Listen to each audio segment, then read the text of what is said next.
Welcome to the Rocky Mountain AI Interest Group.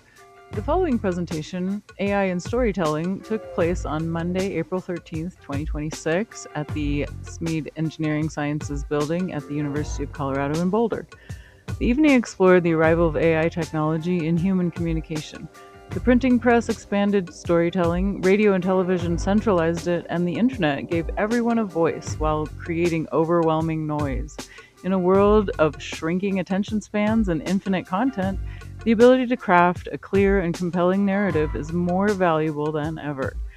Presentations were given by Chris Byrne, an engineer, lawyer, and long-term RMAIIG member, Kyle Shannon, the Chief Generative Officer of Content Evolution and the founder of AI Salon, Nathan Schneider, a professor of media studies at CU Boulder and the director of the Media Economies Design Lab, and Sam Joos, the founder of both the AI Ad Studio and the AI Film Society. Okay, can anyone hear me now? Cool. So welcome to the Rocky Mountain AI Interest Group. Great to see so many of you here for a what I think will be a pretty interesting meeting. So I would like to start with a story.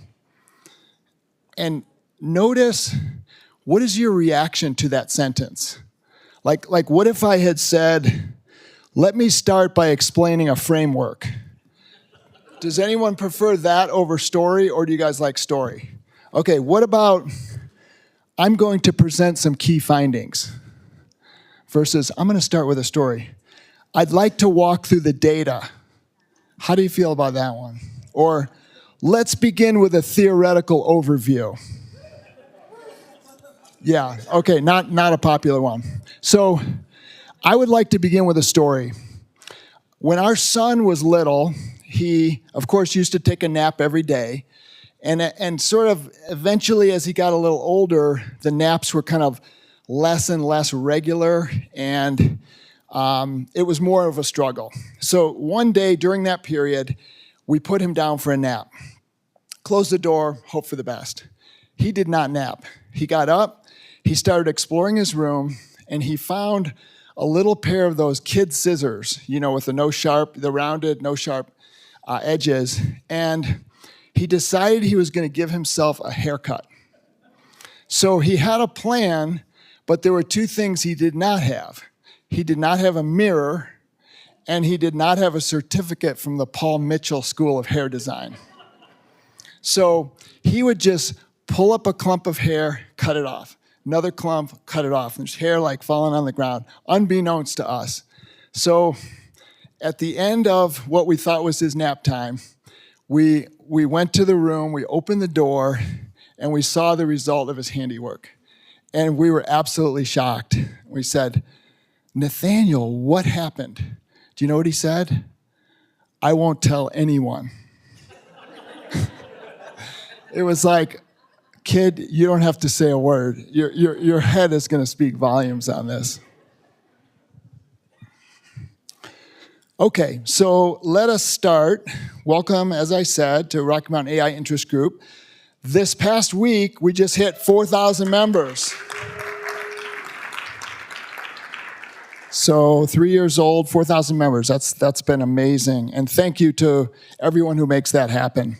I would like to thank our platinum sponsors, Bradfeld and Kamawaza.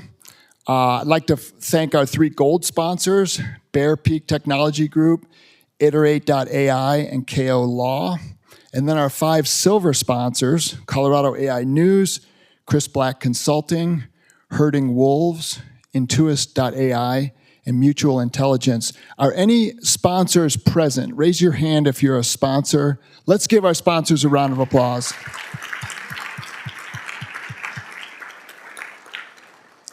Okay, speaking of sponsors, we have a pizza sponsor tonight called Brain Rot Research, and they are going to say a few words. Gabe is here to tell us what Brain Rot Research is.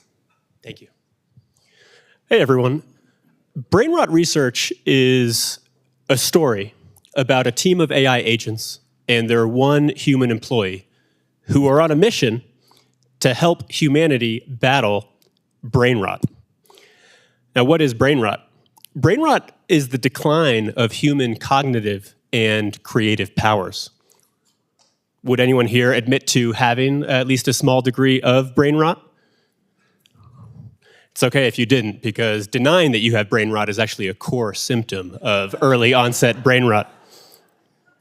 So why is brain rot on the rise? On the one hand, the usual suspects, endless algorithmic feeds, the fragmentation of your attention spans, and the misuse and misunderstanding of AI technology itself. Now, if you have brain rot or you have a loved one who has brain rot, I encourage you to check us out on TikTok, where we just passed 50,000 followers. You can search for the Brain Rot Research Experience, or on the Apple App Store or the Google Play Store, search for the Brain Rot Research Experience. Okay, the battle for your brain is here. Thank you. Thank you for your sponsorship, Gabe. Appreciate it. One other thing happened in the last week, and that is we launched RMAIIG memberships. So these are totally optional. We're never going to stand at the door and say, where's your membership card? You can't come in. This is if you want to support our nonprofit. It's a 501c3 nonprofit called Rocky Mountain AI. There's 2 levels of support. And for the champion level, you get the cool stainless steel 22-ounce tumbler, which is sitting at my house on my dining room table because I forgot to bring it. And I was going to show you guys, but it's back at home. So this is a QR code. We will post this periodically.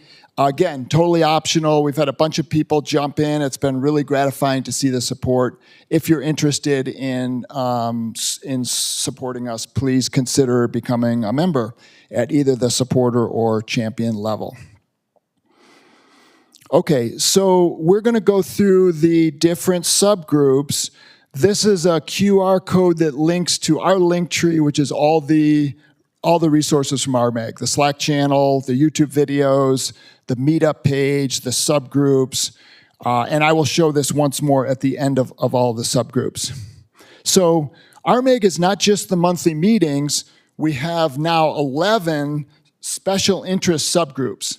These are groups that are meeting throughout the month. You know, many of them meet once a month, and on various topics. So they can go a lot deeper than we can go at the monthly meeting. And it might be a meeting on AI in product or AI in education, which happens right in this building. There's a Fort Collins group, a Denver group, AI marketing, et cetera. And we are going to have the subgroup leaders kick off or introduce some of their upcoming meetings. We'll start with AI and product. And who is going? So Jen will tell you about AI and product and their upcoming meeting during Boulder Startup Week. Thank you. Hey, y'all. I want to introduce really quick Lauri. Lauri is the leader of our group, but you'll hear from me for a little bit. So Boulder Startup Week, first week of May. If you guys have not been to a Boulder Startup Week before, I very highly recommend you check it out. There's a lot of, it's not just about AI by any means, but there are a lot of AI topics, and we are one of them. Thursday morning at Sweater, May 7th, 8:30 to 10 a.m., so it doesn't conflict with a lot of the popular evening events. We will be talking, our topic will be from vibe to viable, and we'll be talking about taking vibe-coded apps and how you go from that to an actual go-to-market launch and some of the challenges, things that people have learned along the way. So hope you check us out. Thank you, Jen. I definitely need that for my vibe-coded apps, so I will plan to be there. Okay, next we're going to have AI in education, Bobby Hodgkinson, and Bobby is the person that books this room, so give Bobby a big round of applause. Thank you. I'm really excited about both of these. We're actually encompassing the entire spectrum of education with these two talks. So this one over here is going to be geared more towards parents, educators, things like that, students even, basically parenting in the age of AI. So what does that mean for raising your little ones all the way, to yourself. And then on the other end of the spectrum, looking at more workforce development. So credentialing in the age of AI. So we're going to have a guest come down from Nocti, which is like a premier credentialing group. And then she's going to be talking about what does it mean to be credentialed in the age of AI. So both with AI and then also just in the age of AI. So really excited about both of these. Cool. Thanks. Thank you, Bobby. Okay, next is the Fort Collins group. On April 20th, they're going to have a community demo day from 6 to 8 p.m. Up in Fort Collins at the Gilded Goat Midtown. And Andres runs that. He's not here with us tonight. Next, we'll do ethics, safety, and AI. Who is going to be announcing that? Ken? Okay. Here we go. Okay, so let's see.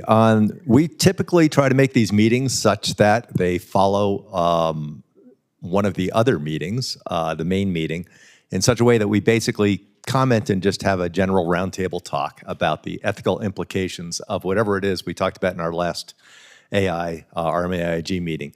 So since this week is AI and storytelling, we're going to be talking about AI and storytelling, but where does storytelling go wrong in the age of AI? So as we see there, meaning, manipulation, and new voices. In May, we'll be doing AI and energy, who pays for the compute boom. And by pays there, that's a very broad word because we're not just talking about financially, we're talking about, gee, what are all the externalities which are created by this industry that we've created? And we haven't talked about the next meeting yet, but the next meeting will be on AI and energy. I'll actually be hosting that. We'll come back to that in just a minute. If you can pop to the next slide for a minute, I'll cover this. For those of you, grab your phones, take a picture of that, or go to the bit.ly, and you've got all night to get this done. I probably won't get around to this till tomorrow, but we're giving away 5 copies of the book, Grokking AI Applications, courtesy of our partner, Manning Publications. Thanks. Cool. Thank you very much, Ken. Okay, next, Women in AI Colorado, Susan Adams. All right. Hey, everybody. We're excited to have our meeting tomorrow night, which is Tuesday.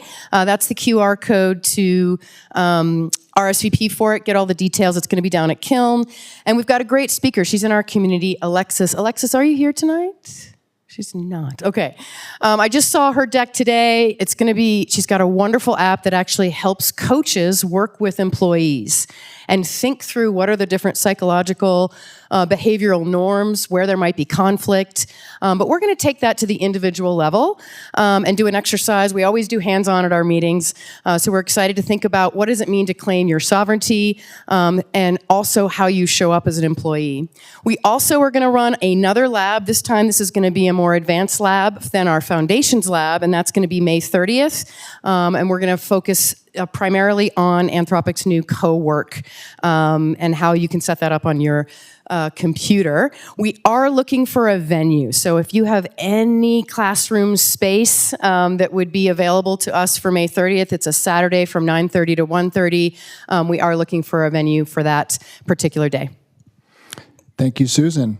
Next will be the Legal AI subgroup.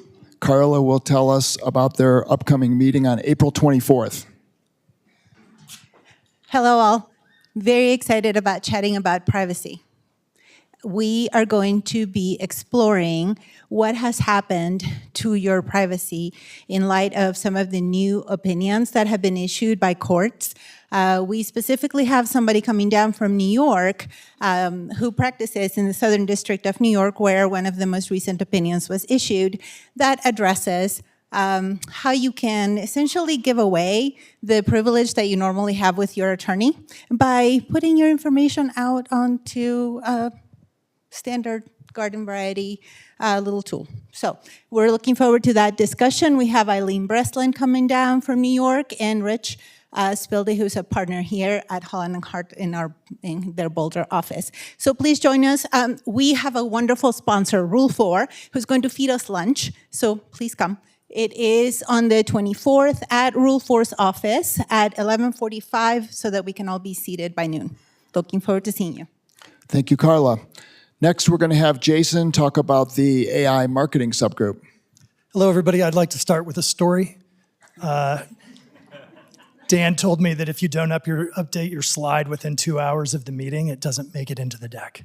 So anyway, we meet on the second Thursday of every month. Last Thursday, for those of you who made it, we had 55 people RSVP. It was standing room only, talking about how to use Claude Code to rebuild a website. And guess what? It was approachable, it was friendly, and that's the way we roll. I invite you to join us next time. I believe the date is April 15th. If you have not seen Lisa Adams speak, she will be our guest speaker. She is awesome. There's going to be a lot to learn, and I bet it's going to be standing room only again. So please come out and join us. Free coffee, as always. Thank you, Jason. Sorry about the slide.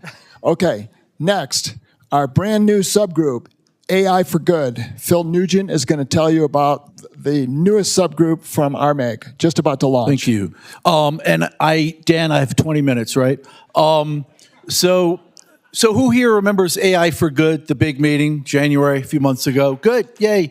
So if you like that, we've got more in store. And we are starting up an AI for Good subgroup. Imagine that. So Jacob, are you in the house? No, Jacob is a 5-year-old sick daughter, so he didn't think he was going to make it tonight. So that's a bummer. But Jacob Bielecki, who has started BennyAI.co, very much in the nonprofit space, and I have teamed together to start this group. Why the slide? 2 reasons. One, we'd love to hear if you are at all interested in joining the group at a minimum. 2, we'd love to know if you'd be interested in possibly being on a steering committee. And if there's somewhere in between that feels good, we'll, I don't know, we'll have a pizza night or something sometime over the next few weeks. And would love to chat with all of you. The point we're making here on the slide is it's for nonprofit and mission-driven organizations, just like we saw 6 of them in January, and they're people. So don't feel like you have to be part of an organization like that to join this group. We are very interested in bringing in, how's my time? Very interested in bringing in entrepreneurs, would-be entrepreneurs, people thinking about it, people with a good idea, all that good stuff. Email me, phil@coloradoai.news. Thank you very much. Thank you, Phil. Good luck with the new subgroup. We're super excited about it. Okay, this is the QR code that I mentioned with the link to all of our resources. I just want to say one thing about my story, about my son who's now a teenager.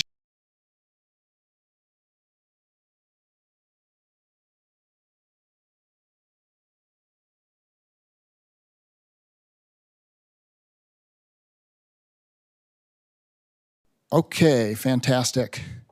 I would like to turn the meeting over to our MC, Lauri. She's the founder of AI and Product Colorado. She's a board member of our group, and she runs the whole subgroup operation for RMAIIG. She has done a ton of work putting this meeting together. I really, really appreciate everything that she has done. Please welcome Lauri Hofherr. Thanks. Can we get rid of that slide? That picture of me at 10 feet is just awful. Anyway, thank you all. Thank you, Dan. I just have a question. Who's here from AI and Product? Where's my peoples? Woohoo! And then who's here at their very first RMAIIG event? Yay! Welcome, welcome, welcome. And thank you for picking this topic as your first. All right, so before we get started, I wanted to say that tonight we get to talk about something that I care about probably even more than product strategy. That is storytelling. And we've got an impressive lineup here to help us along in this conversation. But first, I must confess, my family is professionally Irish. They are deeply, loudly, competitively Irish. Storytelling in my family, it's a contact sport. At any gathering, there is someone who is holding court, there's someone trying to top them, and everyone is trying to get a word in edgewise. And I grew up understanding that the person who can tell a compelling story, they win the room. And this instinct turns out to be very useful in product management. So much of what we do is referred to as leading without authority. So we end up persuading, convincing, aligning. We translate a vision in a way that lands with the CEO, different than it lands with engineering, different than it lands with sales, and different than it lands with design. The product manager who can tell a clear, compelling story about why something matters is the one who is going to get the resources, get the critical buy-in, and get stuff done, get stuff built. And I've always been fascinated by the intersection of technology and storytelling. When I was getting a journalism degree at Mizzou, I still remember the day I was able to trade in my Selectric typewriter for a Mac. And I know that the young people in the audience aren't going to understand this, but WYSIWYG was a miracle. And, you know, this is a life-changing day for me. I'll never forget it. Is there anyone here who misses Whiteout? So I credit my career success, such as it is, with the ability to tell a good story. And I think, you know, regardless of what your role is, what your title says you do, storytelling is a vital part of being human. It's to be able to, explain, to entertain, as Dan entertained us with a story, an embarrassing story about his son. And we're living in a moment where that skill is being tested in a completely new way. And AI can now generate stories. It can write, it can illustrate, it can do the voice, it can do the film. Which raises a question worth sitting with tonight. If AI can do all of that, what is the irreplaceable human part? With that, I'd like to introduce our first speaker, Chris Byrne. Chris is an early RMAIIG member. He's been here since the early days. He has degrees in psychology, law, and electrical engineer, and claims that there's a long story behind that, and I believe it. He began his legal career in natural resources and energy law before he segued into high-tech and intellectual property. His tech career began at HP, the original Silicon Valley startup, and he subsequently had the opportunity to head IP at a number of global high-tech companies, culminating most recently with Samsung, where he was one of the initial members of Samsung's Global Strategy and Innovation Center. You coming up, Chris? Yes. Got to get you plugged in. Anyway, alongside his professional career, he has also been immersed in the entrepreneurial ecosystem in Silicon Valley and Colorado learning from remarkable innovators, technologies, and entrepreneurs and investors in domains ranging from quantum physics to biotech. Microphone on. Can you hear that? Can everybody hear me all right? I'll forewarn you that this is going to be weird. And where are the other screens? Where's Anna? Oh, there we go. There we go. And I don't know how readable they are in the back, but I may be able to zoom in. So I left my Make Boulder Weird Again hat at home. Otherwise, it would have been much more, I think it would have insulated you from sort of the weirdness of this. So the other slides were very beautiful, as they always are. And I was asked yesterday afternoon if I would be willing to do a 10-minute introduction of the speakers, because I had this thesis that Dan heard about, that the story is actually humans' first information technology. Right? And just based upon the work that I've done and the way I've just sort of trained myself to get down to the lowest common denominators, I just put on the X-ray glasses and I'm just looking for information technology sort of where it exists. And so I'm pretty sort of non-discriminatory about how it may manifest itself. And what I wanted to do here was, first of all, just underscore a fact which is remarkable when you hear it, right? So the total number of humans that ever lived is 120 billion. 7% are alive today. That includes us, right? So we're the lucky 7%. And humans, as Homo sapiens, that's our species, we appeared about 300,000 years ago. All these numbers are approximately accurate within at least an order of magnitude. But We appeared about 300,000 years ago. Before that, though, was the universe itself, let there be light. That was approximately 14 billion years ago.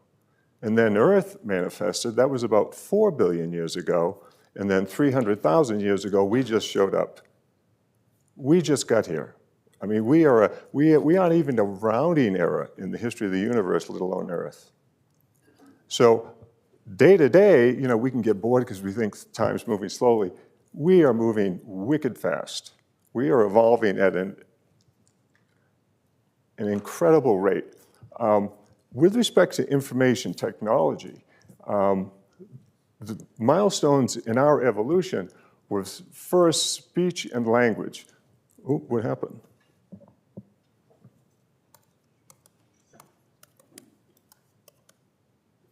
Goodness.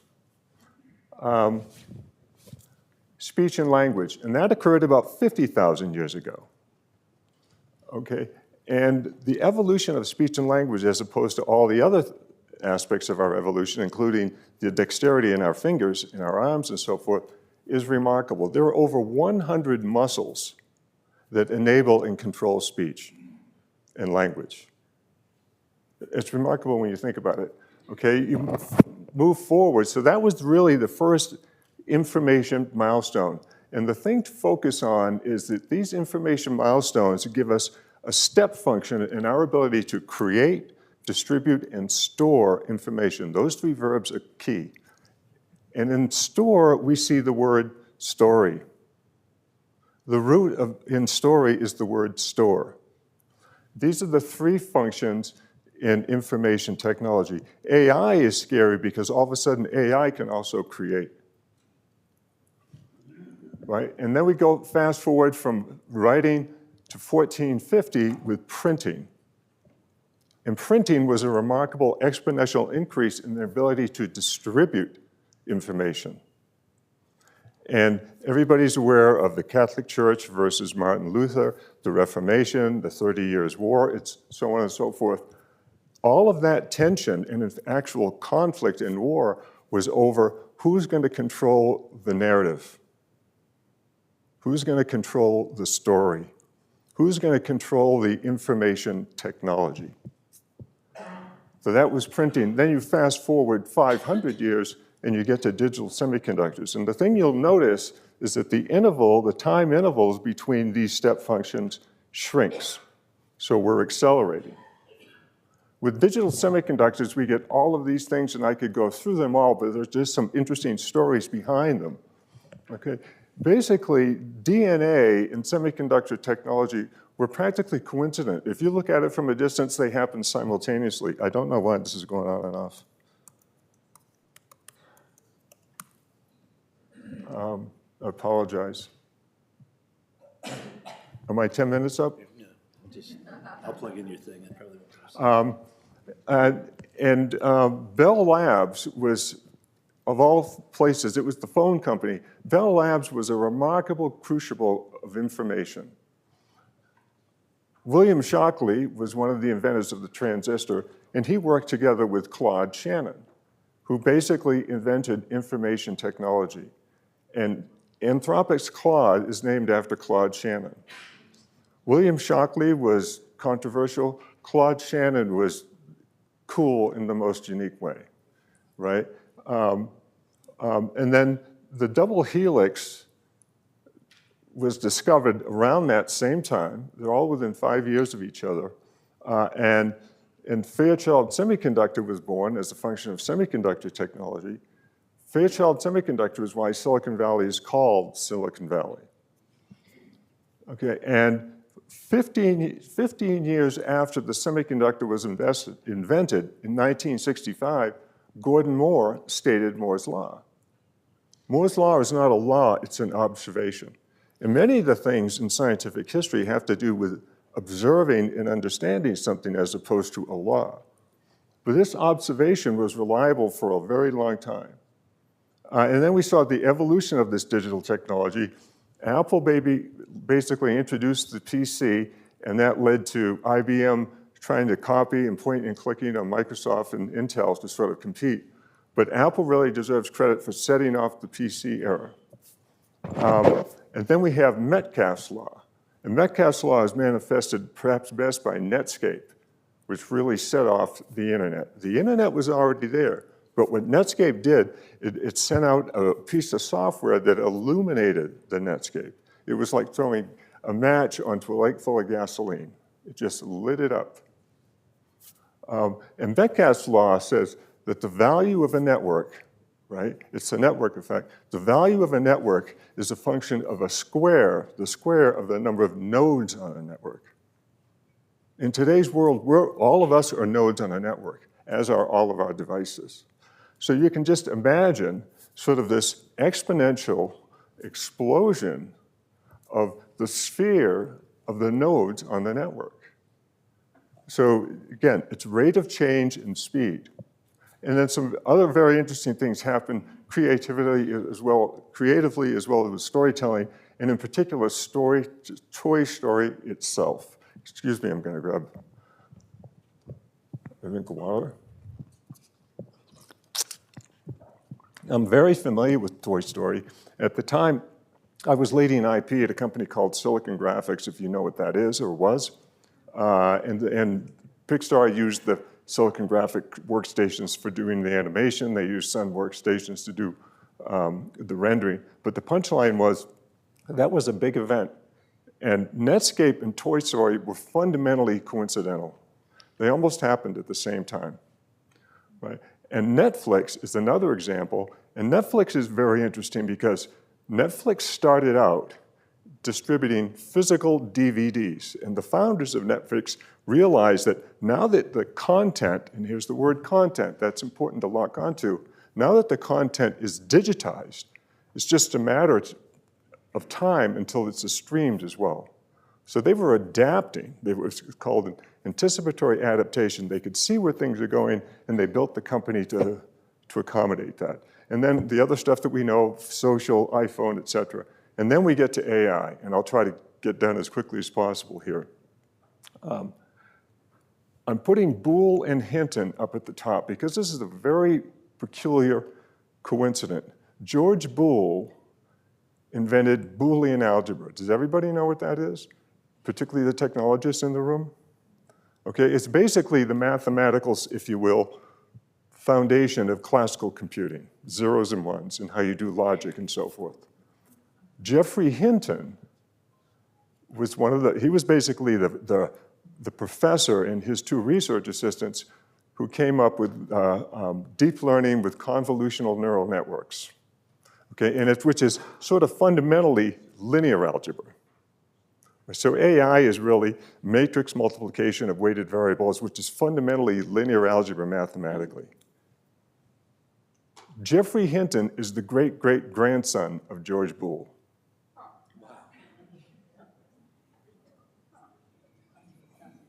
And about 2 years ago, if I can read this to you, and I'm probably exceeding my time, but this is just too good not to read to you, okay? So sue me,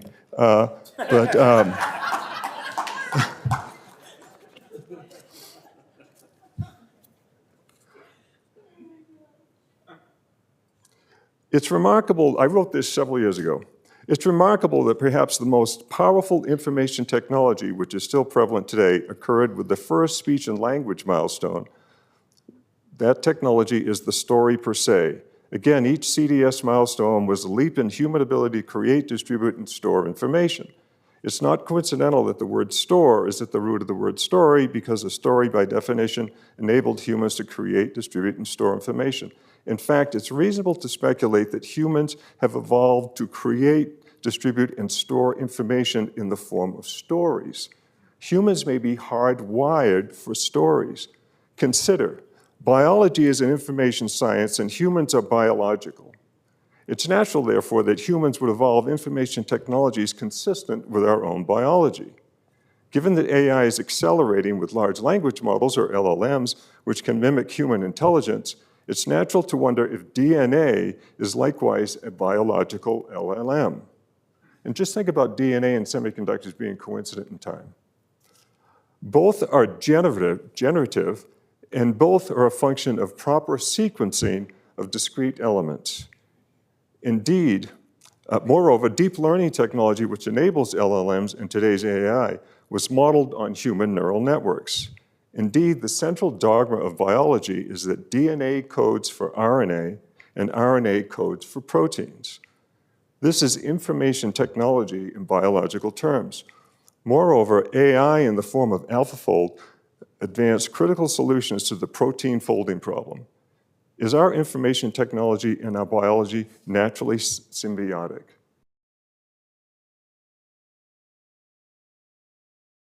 Hey everybody, I'm Kyle Shannon. I am an artist innovator. I'm the one who helps inspire people to meet profound technological change with creativity and agency and joyful self-expression. And I've done a lot of stuff, but my career has always been at the intersection of new technology and storytelling or self-expression. And I'm going to start with two stories. Dan started with one. I'm like, no, that's not enough. I've got to start with two. So I'm going to one-up Dan.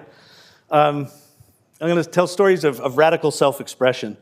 The first one was about urban desires. So in 1994, this thing came out called the World Wide Web, and I got curious about it. And most of what was on the internet was dissertations and research papers and things that you would get at a university like this. And I thought it was kind of boring. I have a degree in acting. I was in New York pursuing a life in the theater.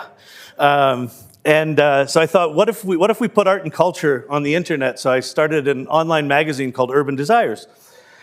So I taught myself enough HTML to do the first issue, and I didn't know what to do with it. And someone said, oh, there's this computer in California. You have your computer, call that computer, and it'll put the files over there. And so I did that.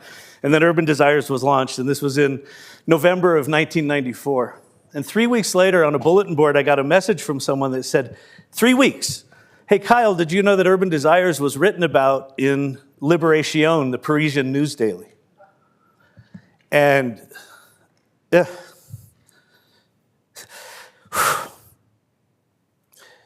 I was living in New York at the time, and so I went down to the International Newsstand in Times Square and bought this French newspaper, and I'm flipping through it. And sure enough, I get to this page. It's a full-page article of Urban Desires with screenshots of these pictures that I made in my apartment in Brooklyn and uploaded to a computer in California were written about in Paris. And I knew in that moment the world had changed, and no one knew it yet. I'm in the middle of Times Square, and all these people are walking around me and like, oh my God, nobody knows. Nobody knows. It's radical. And I felt really lucky. And I know that these moments don't come along very often in history. And yes, they're accelerating and they're collapsing. But I didn't think in my lifetime I'd get to see one of these again. I didn't think I'd get to be there at the beginning of one of these again. Flash forward to November 30th, 2022. You know that date? The launch of ChatGPT. So about a week after ChatGPT comes out, my wife's watching something on the TV. I lost the battle for the clicker, so she was winning, so I couldn't watch it. So I'm with ChatGPT, and people for years had said, Kyle, you should learn Python, you should learn Python. I run a technology company, you should learn Python. I have ADHD, I can't program. But I said, hey, ChatGPT, can you write me some Python code that takes an input and does some, and boom, out comes some Python code. And then I had this flash of humiliation and shame. I didn't even know how to run Python code. And normally, what would you do if you didn't know how to run Python code? You'd have to call up a friend. Steve, how do you run Python code again?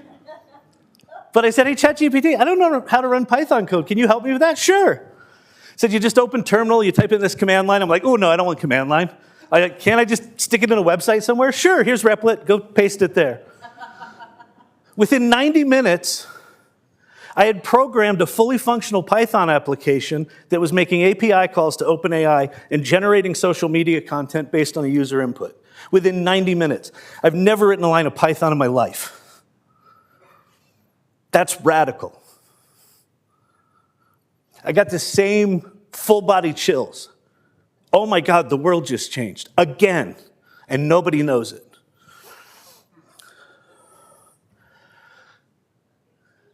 How many people here are brand new to AI, have not dug into AI at all yet? One, okay, cool, awesome. Yes. I've got a chart in this deck. I don't have time to show it, but there's about 99% of people globally have only used the free version of ChatGPT or have never used it at all. 86% have never used AI at all. But one of the things happens as you start to learn about AI, I realized you go through these different stages. They're very much like the stages of death. The first phase is dismissal. It's just a fad. It'll pass. It'll pass. Remember that NFT thing? Yeah, those blockchain people? It's like that. It'll pass. The next stage is what I call sort of your Kevin McAllister moment phase, the phase of awe, where you're just like, oh my God, it can do that? And it's just this remarkable revelation where you just didn't realize, whoa, right? Stage 3 is wonder and fear. You start digging into it, and you're like, oh my God, it's all this amazing. Oh my God, that's terrifying. What is my job? What do I do? Like, right? It's this balance of both of these. Stage 4 is what I call the augmented me. You realize it's not going to replace you, but it's extending you. And then stage 5 is sort of imagination unleashed. And this is where we can get to. I don't think we're there yet. I don't think the technology's there yet. I find myself oscillating between 2, 3, and 4 regularly. But I'd encourage you to think about sort of where are you on that scale. If you haven't had a moment yet with AI where it has literally dropped your jaw open, you're not using it right.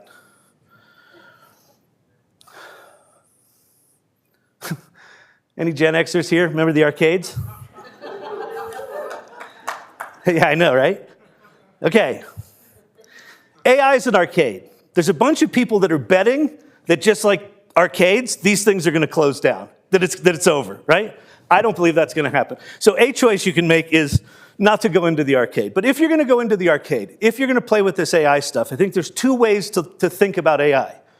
There's 2 games you can play. The first game, and the game that I think most people are playing today, is it's us versus AI. I'm going to beat it. It's not smarter than me. Look, it made a mistake. It hallucinates. It's dumb. It's going to win. It's going to win. It's a really shitty boss. It's a really bad boss. There's another game you can play in this arcade. And that's us amplified by AI. This is the one that moves me to tears. This is the one where I get to witness people transforming their lives, coming out of retirement. You notice the AI is like this cool little jetpack flying him around the clouds and letting him do all this crazy stuff. But to play this game, you need some special tokens. You need the tokens of curiosity and adaptability and taste.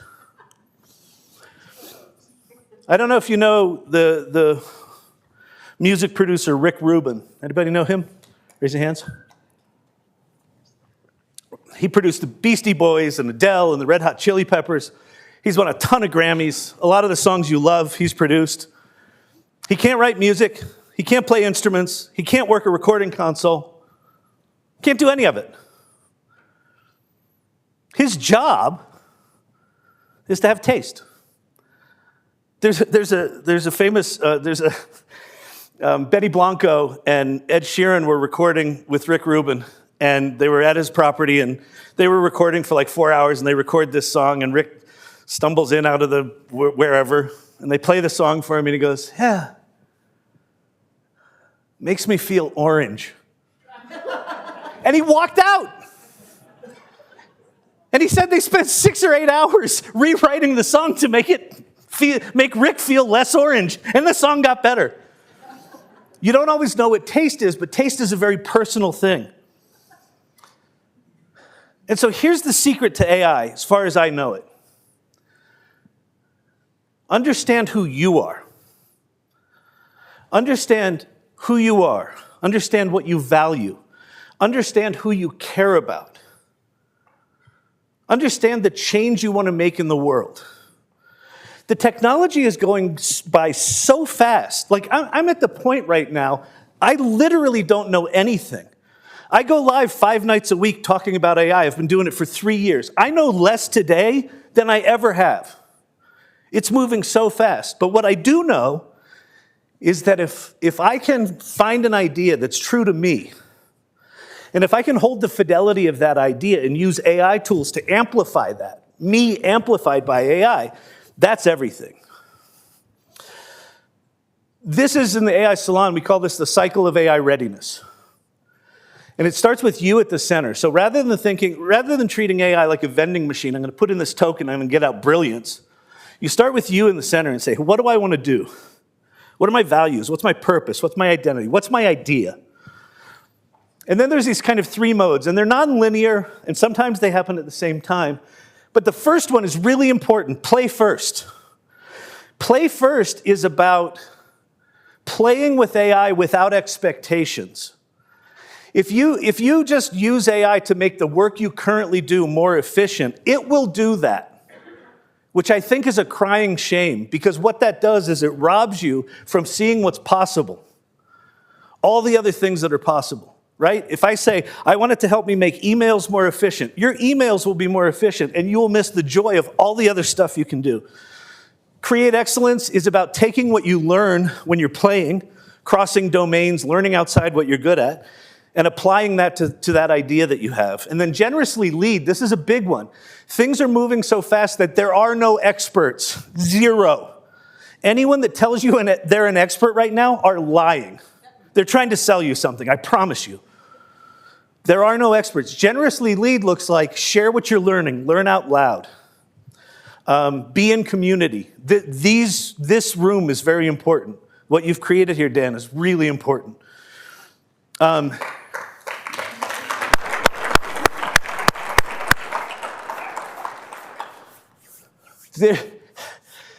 There's so much anti-AI sentiment right now, it breaks my flippin' heart. If you mention that you use AI in any capacity, oh, did you use AI for that? Oh, yeah. I know what you did there. You pushed the big red slop button, and out came a shitty video. That's not how it works. Anyone that I know that's working in AI, that's doing work worth paying attention to, is using what I call a chain of craft. So in that chain of craft are AI tools. So you might start with something like ChatGPT or Claude to get your thoughts together on an idea. You might use digital tools like Notion. I'm going to take some of the things I learned, I'm going to organize them in Notion. You might use something as radical as a whiteboard to like sketch your ideas out.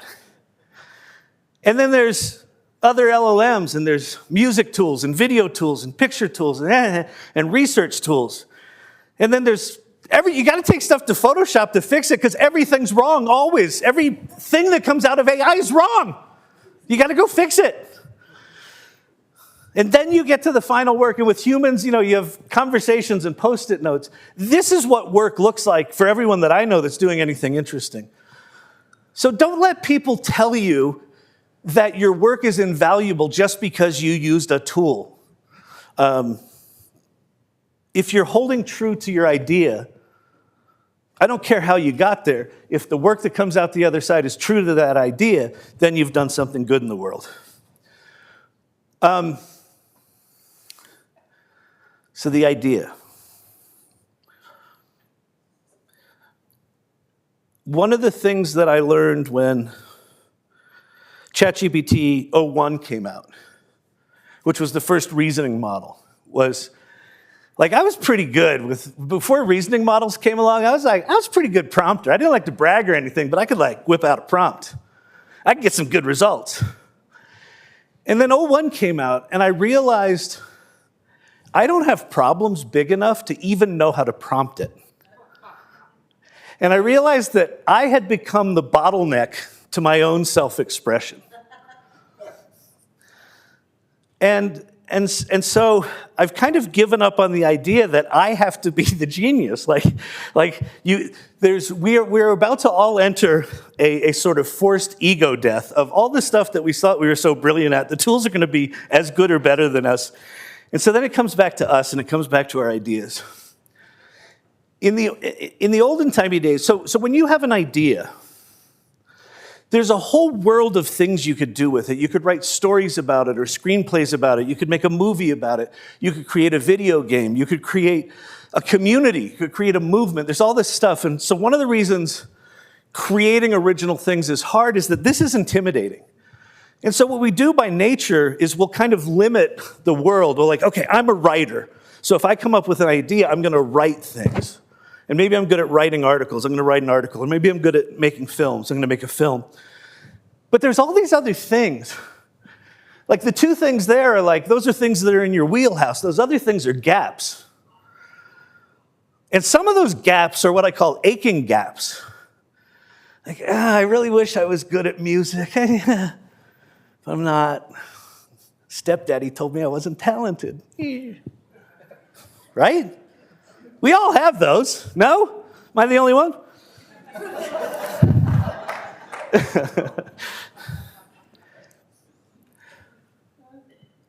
I encourage you to really, with this idea of play, go play with the things that are outside of your comfort zone. Because what happens is if you get good enough at AI to just even know what's possible, what you can now do is you can have an idea and you can choose any of the outputs. You don't have to start with what you know you're good at. And I want to end with an example. So you can go to this site if you want. The Great Repurpose is an idea that came up 2 months or so ago on my live. We were talking about job loss, and December of 2025, Opus 4.6 came out. And that model is the model that made it very clear to me that the engineers and the programmers were sort of the canary in the coal mine, where Opus 4.6 was the first model where they were like, oh, yeah, we're tapping out. It's as good as we are, or in the neighborhood. We're tapping out. And very shortly after that, you started hearing stories of programmers who were lamenting that they don't program anymore, that they babysit agents now. They got a job promotion from programmer to manager, and they didn't ask for it. So I was talking about this, and someone on my live typed the Great Repurpose, because one of the things I truly believe is that we're entering a great renaissance right now. And but in order to get to the great renaissance, we all have to grapple with the fact that we've got these tasks that we do. And we live in America, and in America, when you meet someone, what do you ask them? What do you do? Our identities are very tightly tied to these tasks, and AI is about to rip those tasks away from us. So even if you keep your job, it is likely not going to be the same job. So the Great Repurpose was a way to name the invisible crisis of meaning that we're all about to enter, this sort of forced awakening we're all going to be driven through, which I know is really depressing. But I think on the other side of it is this really amazing awakening. So I had some choices to make here. So I had this idea, and I checked, and the domain was available. I'm like, oh, we've got a domain, so like, where do I begin? You know, I've obviously got to write down these ideas, so I've got to write an article. I should probably at some point, if I bought a domain, put something there. I thought, wouldn't it be cool if you could have a self-assessment tool? So I had all these things I could do. And what was the first thing that I built for the Great Repurpose? The emotion.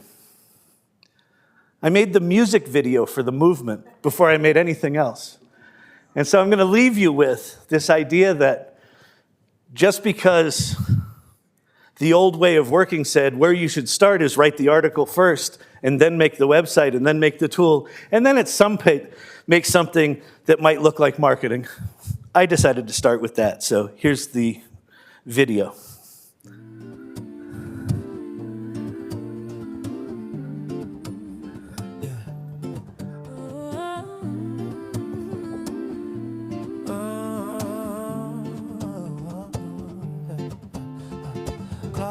Card swipe, smile stuck on like a badge. Yeah. Same shit, same life, living inside a name tag. Every praise, every raise, pin tight. to the shirt on my chest. If I'm not what I do, then tell me what's left. Then the smart machines came and took my place, emptied out my inbox, cleared my days, watched my tasks disappear, felt the quiet, felt the fear. If I'm more than the lines on my resume, more than numbers that I used to chase, when the work got lost, it canned all of us. It seems to be the great repurpose. The great repurpose. Desk on, badge, beep, screen said roll redundant. Box plan, sold mug, future looking hunted. Sat home, hands still like they'd forgotten how to move. Heard my child laugh loud, do you wanna draw too? Yeah, the smart machines came and took my place, sorted all the files I used to face with my calendar wiped clean. I met the person in between. If I'm more than the lines on my resume, more than deadlines I obeyed each day, when the work got lost, it canned all of us. It seems to be the great repurpose. The great repurpose. On the stories at the table, letters I forgot to send, songs I never finished, calls I owe my friends. I'm the hands that learn to garden, the neighbor's extra chair, the stranger on the subway who suddenly feels seen there. Let the smart machines come and take their place. They can chase the patterns, keep the pace. We'll be messy, we'll be real, we'll remember how to feel. Cause those were more than the lines on a resume, more than hours on a screen each day. When the work falls through, we finally see the proof. When the work got lost, they canned all of us. It seems to be the great purpose. The great repurpose.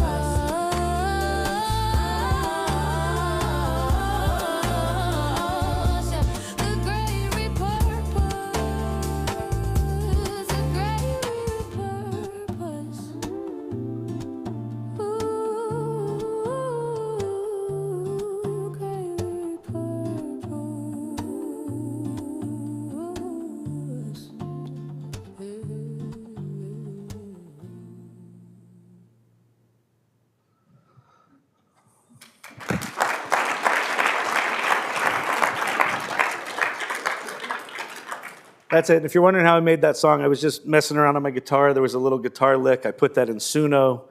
I went to ChatGPT. I said, here's kind of the story I want to tell. It made the lyrics, made the song, went to Midjourney, kind of found a style that I liked. And probably within 2 or 3 hours, that video existed. So before I knew what the great repurpose was, I knew what it felt like. And so join the AI Salon if you are so inclined. Please feel free to reach out to me on LinkedIn. Thank you very much. Thank you, Kyle. Thank you. He does not disappoint. So next up is Nathan Schneider. I actually met Nathan not that long ago. He was on a panel along with Susan Adams, and after he, spoke for a few minutes, I'm like, oh my God, I need him for this event. So he's an associate professor of media studies at the University of Colorado Boulder, where he heads the Media Economies Design Lab and the MA program in media and public engagement. He is the author of 4 books, most recently Governable Spaces, Democratic Design for Online Life. And then I'm going to just read through a list of places where he has been published. New Media and Society, the Feminist Media Studies, the Georgetown Law Technical Review in Media, Culture, and Society. He has also reported for Harper's, The Nation, The New Republic, The Chronicles of Higher Education, The New York Times, The New Yorker, and others, along with regular columns for America, a national Catholic magazine. That's not all. He has lectured at universities including Columbia, Fordham, Harvard, MIT, NYU, the University of Bologna, and Yale. Very impressive. So now we're going to learn about the big AI, a different kind of story. Thank you so much.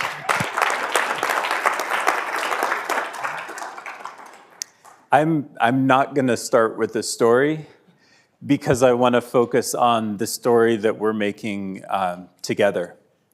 And this is a story that I've been trying to work my way into just in my own practice. I really appreciate the way in which we've been sharing some of those like little details about how to make a video. That's really helpful, just like I haven't done that yet, so it's kind of cool to hear how you did. I have tried to tell the story by actually often making things harder for myself in relation to this technology, experiencing friction. One saying that we have in my lab is that friction is a teacher. What are the things that these tools make easy? And what are the things that maybe we could have that are not as easy as maybe they should be? And those are the kinds of things that I want to focus on a bit more today. Right now, the one aspect of the story that's going on here, I think, is not looking good. We've heard a little bit about the kind of refusalists, and they have a point.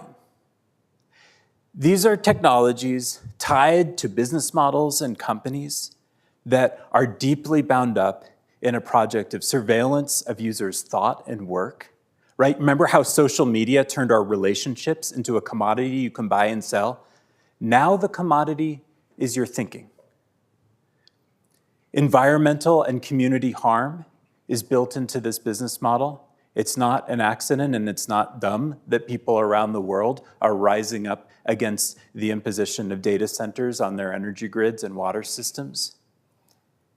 Business models that benefit from harmful addiction. All the time we're seeing stories of the ways in which this stuff is sometimes affecting people negatively. The students in my lab are often like more refusalist than I am because they're seeing what's happening among their peers. There's some real challenge, the things that we've seen happening with social media again are getting intensified here. And that all of this is being even more centralized in an even smaller number of companies. And in my workspace at CU Boulder, we're kind of playing this question of the story of AI is playing out in a very visceral way, where you might have noticed that recently it was announced that the CU system made a giant contract with OpenAI for a ChatGPT service. The faculty were not consulted. There was not a conversation about whether we wanted this. But now there is space for a conversation. There was enough pushback that actually we have a little bit of time to start asking, wait a second, what are we doing with these things and why? And I think that time is really deeply important. What is it that we have available? What choices do we really have? And I think the most interesting question is, what choices could we have, but that we don't? And why? And how could we change that? So what makes a story worth having? This image comes from this really wonderful report on AI and related things coming from various indigenous perspectives that came out a number of years ago. And one of the things that I like about it is just that it has a kind of a long-term perspective. I think there is a really important aspect about AI, that it is a fundamentally new experience for many of us. There's something really important and different that's going on here. But I often think like some of the most important insights that we can have about new technology is when we recognize how old questions apply to it. What are the ways in which actually this new thing is a continuation of questions that we've been asking before? How should we relate to our environment? Who should have access to ownership over our thoughts? What does right relationship look like? What's the difference between a love letter that conveys love and a love letter that feels like slop, even if they both involved some automation in the process of composition? What is the difference there? These are old questions. What does justice look like in the context of this technology? And I just hope that when we encounter the kind of wonders at work here, that we don't lose sight of those old questions. And I want to share a few examples of ways in which people are showing that this can be done differently. I'll start with that question of the environment. You know, one part of this story is this question of whether bigger is always better. Whether we could, you know, the story that the companies are telling us over and over is that we have to have the biggest possible things in order for any of this to work or any of this to make sense. A famous critique of this came from within Google, among others, in a famous article that used the term stochastic parrots to describe these AI systems, asking, should Google really be just building bigger and bigger and bigger models? Timnit Gebru, who was one of the co-authors of that paper, was fired for that paper, for even raising that question. I think that's a signal that we should hold that question. What if we created more small, dedicated models that required much less energy consumption and that allowed for a kind of, that were more attuned to particular challenges, rather than using a kind of one-size-fits-all solution for everything? Another example is building business models around our relationship with the broader environment. And this Green PT is an interesting example. It's a pretty small business running out of Europe that runs all of its models on renewable energy powered servers. Right? Doesn't solve every aspect of the problem by any means, but it allows you, while you're interacting with the chatbot, to make the choice, you know, to change your carbon footprint a little bit. Also has kind of EU level privacy protections in addition. You can use API access, that sort of thing. And they're using the open access models that the bigger companies are providing in order to do this. So they're operating within this broader ecosystem, but they're finding ways to build a business model that changes some aspect of it. So it's not a one-size-fits-all thing. Right? AI is already, I think one of the really exciting things is it's an ecosystem. You know, there are protocols developing among these models in how they're relating to context and how they're talking to each other. It's allowing people to make choices much more than often individual, you know, day-to-day users are doing. There's a lot more that's possible that's often not available. I like to spend a lot of time while I think about this stuff reading discussion threads among software developers. You know, I'm primarily a writer who works with words, who was a computer science dropout, so I learned enough to be dangerous. And ever since I had that experience, I've always written words in text editors designed for software, right? I think software developers build the best tools for themselves and give us a bunch of crap, right? Those tools, they're private, they're simple, they're infinitely configurable. They run on basically no computing power whatsoever while you're sitting there with the wheel spinning on Microsoft Word where it's trying to load all the 5,000 features you'll never use. You know, I've already written a paragraph. And I think you can learn similar lessons from AI. A lot of software developers engaging with this stuff, they are not just going to ChatGPT and typing something in. They are interacting with multiple models. They're using intermediary tools like OpenRouter or like Olama here or something like that to choose different models for different tasks. They are kind of streamlining the interface. They're often for legal reasons, using models that are locally hosted or hosted on trusted providers that are not going to use their data. You know, there was a lot of ambiguity and actually some confusion at CU Boulder about what the data, the provisions of the data agreement actually were. And I think it's really important for us to be aware of who has access to our thoughts, our really, really rough thought processes. So when I talk about doing things slowly and making things hard, I spend like way too much time trying to figure out how to run AI models on my computer, on my phone, in ways that experimenting, how far can I push the kind of edge hardware that I have to work with using this technology? What's possible without sending anything up to the cloud? And if you're just going to do chat, I think it's really nice to use something like, the DuckDuckGo, the search engine, provides a really nice service called Duck AI. It's kind of a minimum privacy protection where it maintains a list of your past chats that are saved on your browser, but it doesn't connect those different threads when it sends stuff to the servers. It provides just a little layer of privacy protection, even while having access to the main kind of commercial tools, and it lets you choose with each chat which one do you want to use. Like it's kind of a basic thing, but it's a kind of choice that's often not presented to users today. One thing that's kind of cool that is that actually the person who developed Llama CPP, which is the underlying tool for self-hosted models that is kind of the gold standard under Ollama.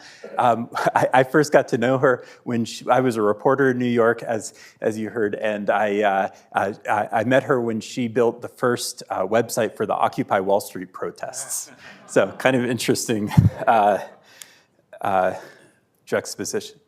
Now, another thing I was thinking when my university shelled out all this money without consulting us to OpenAI is that I've also been collaborating with people over in Switzerland who are doing something very different. They said, well, we can't trust these American tech companies anymore. They keep discontinuing email service to human rights lawyers and stuff like this, so no more of that. So the Swiss government, in collaboration with Swiss universities, built a foundational model based on open data. The big companies will call their models, sometimes the ones that are freely available, open source. They're not really open source. They don't tell you where the data comes from and so forth. This one does. It's built on above board, legally accessed data. In a way that is transparent for researchers to interrogate and explore. It just shows you can build this stuff in a better way. You're just not going to do it probably from within a venture-backed company that is trying to grow and become a monopoly at all costs. That's just not a great foundation upon which to do things in an ethically responsible way. There are so many incentives for bending corner, going around, cutting corners is the term, right? Which isn't to say that venture-backed innovation is a problem, but it has its limits. We can do this kind of technology in other contexts as well, and we get different outcomes. I think there's also a really important need for policy entrepreneurship. There's a big debate going on about that in this country, but Colorado is at the center of it. We have some of the pioneering laws about what AI policy should look like, especially around the idea that,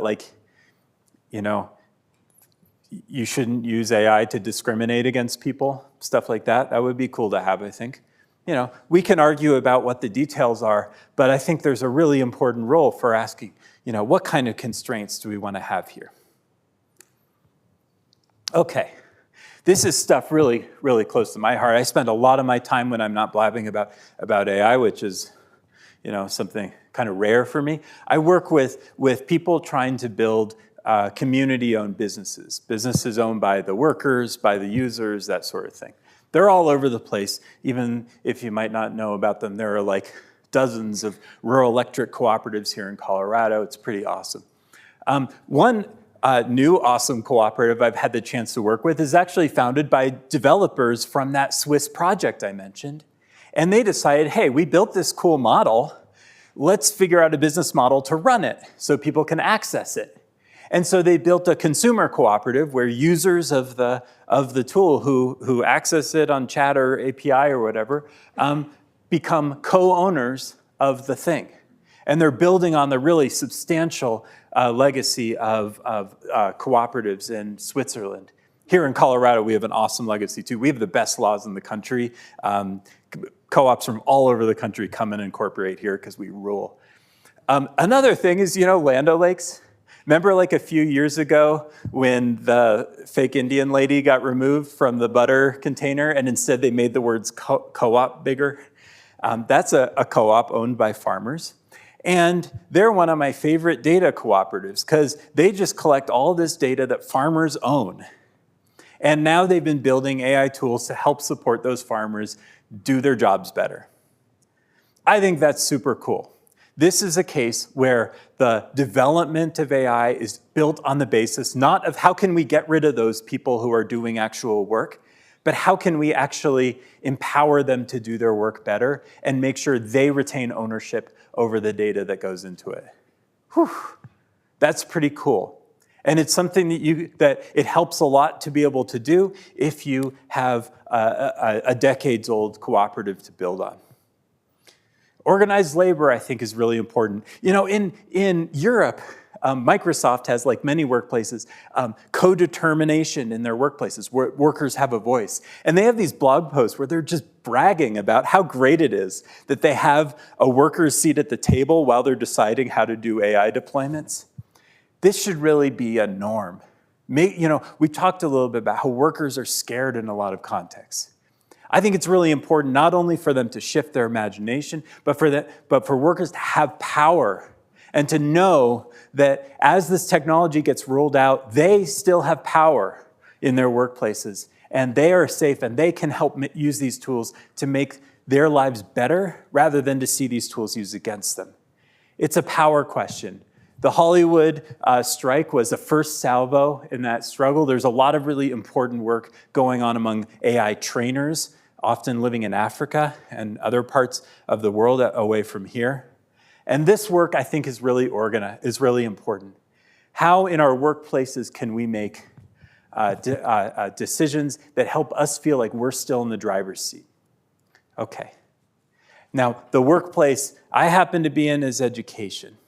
And I'll tell you, I was one of those people who, when ChatGPT first came out, I was filing lots of honor code reports. Get it out of here. And then I started realizing, oh, wait a second, this is an invitation. I'm assigning way too many stupid essays, This is a chance to get back to basics. What are we really in this room for? Not what are we going to do with the technology, we'll figure that out later, but let's get back to talking to each other. Let's get back to making sure this classroom is a place where we're focused on what is human, not doing busy work. And I really appreciate, too, how you started with emotion there. I start with relationship. This AI thing has made me treasure and focus on my relationships with students more because it's made me realize that's more important than the big, busy work that I was assigning. Another thing, though, too, is I think it's really important that we are very intentional about how we talk and work with young people and each other around these tools. Keep pushing the boundaries. Do not accept what is given to us as our options as the only ones. I hope that this generation of students I have are ones who challenge some of the norms that we are taking for granted, that make life uncomfortable in some of these companies, that push for things that we don't have yet.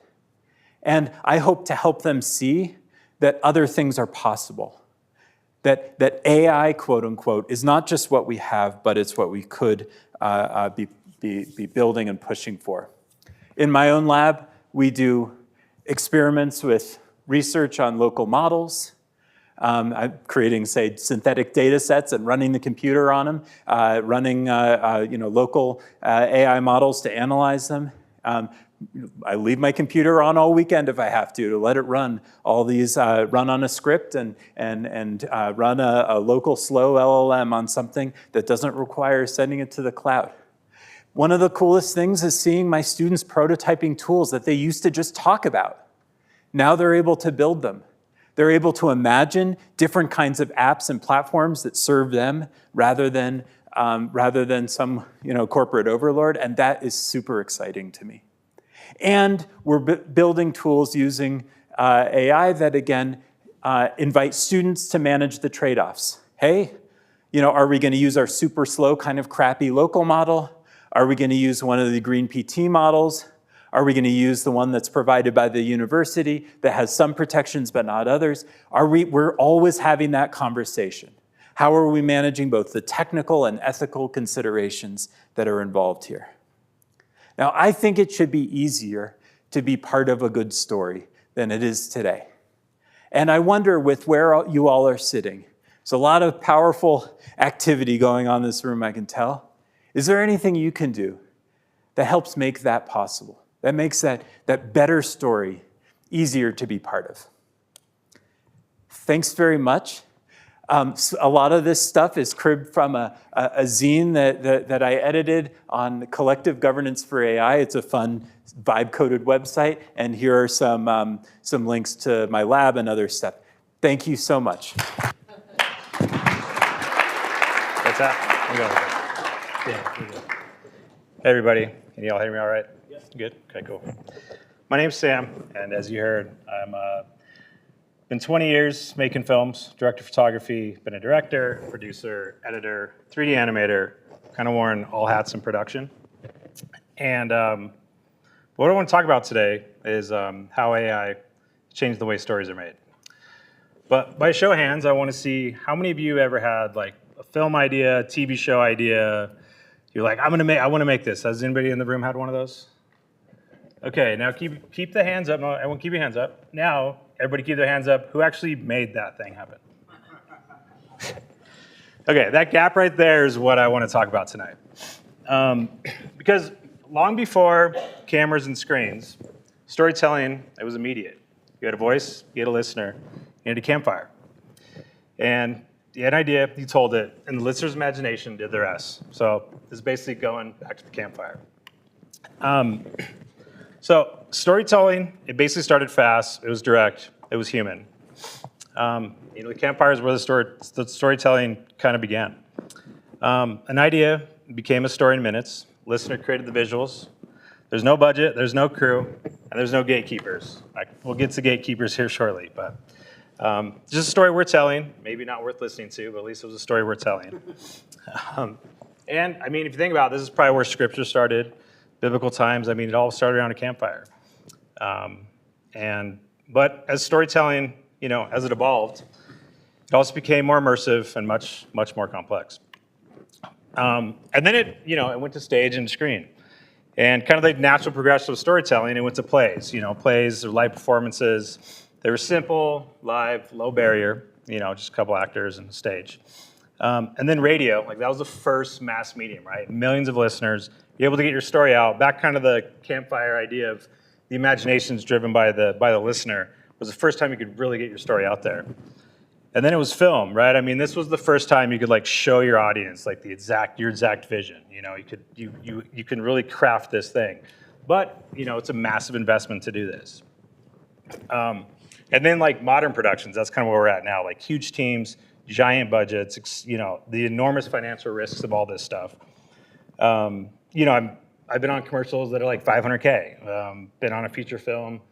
Last year it was $250 million. I mean, to go from idea to final now is it's insane, right? It's where it was so easy back in the day. But the trade-off was complexity.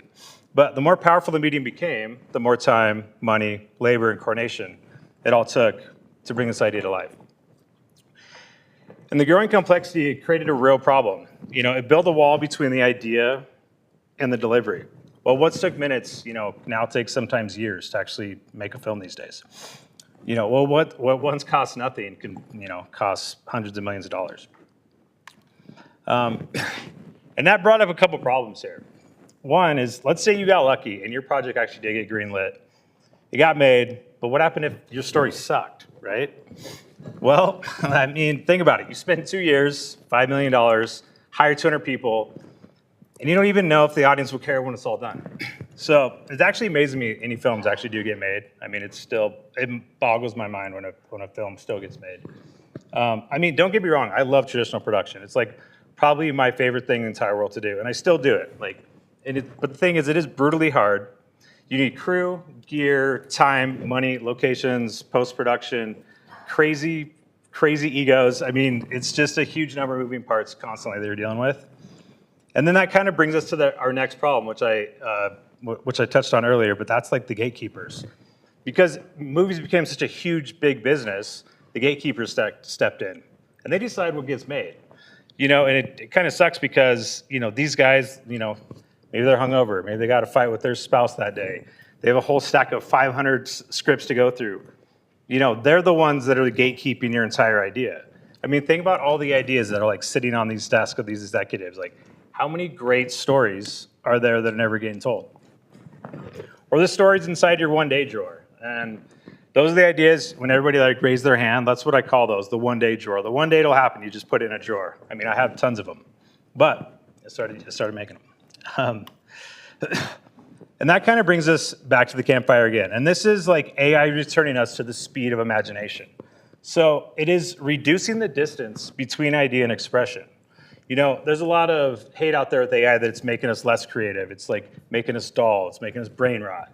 And I push back a bit because now you can be so creative and just keep going. There's like the barrier to you had an idea before. You're like, okay, I had this idea. Then your mind goes, well, I got to hire these actors, and then I got to get a director, and then I got to get the location. Then you're like, screw it, I'm not going to do it. That's never going to happen. Now you can just get those ideas out. So in the sense, AI is bringing us right back to the speed of the campfire. You can move from idea to expression so much more quickly. You can try ideas freely. You can try the idea before dumping all that money, put something out, show it to your friends, show it to your family, show it to the internet. Internet's probably going to shit all over it anyways, but that's just kind of how it goes. It's kind of but at least they're watching it. And then there is fewer gatekeepers because the audience, they are the true gatekeepers. That's how it always should have been. If you're like the campfire, you told a bad story, people just walk away. You're like, okay, I guess the story wasn't that good, right? So, we're just kind of that is now how it should always be that way going forward. But it just wasn't. And then story for story's sake. You less burnout, less pressure, and you stay in the creative zone. I've made films on my own. I've worked with people who've made tons of films, and indie films in particular. Filmmakers are 90% in the fundraising zone and 10% in making the film, where AI is flipping this ratio, which is really awesome. So I'm going a little fast here, you guys. But like I said, I'm a filmmaker first. So I've been 20 years in production, like I said, director, cinematographer, editor, 3D animator. And here's what I've learned. Every single one of those skills translates directly into AI filmmaking. To me, prompting it's just much more, it's closer to directing than it is typing. Because I get to shape my tone, my lighting, my lensing, my pacing, my aperture. The way that I would direct a crew on set is how I'm directing AI. And the best AI work comes from people who know what's worth keeping. So you can look at shots and if you saw some of the work that I've done in AI, it's I wish there was that button that Kyle was talking about where you just hit the button and it's just there. But it's there'll be just weeks of, and I won't even go the amount of money I spend on sometimes, but just so many iterations till you get what you really want to make a really great product.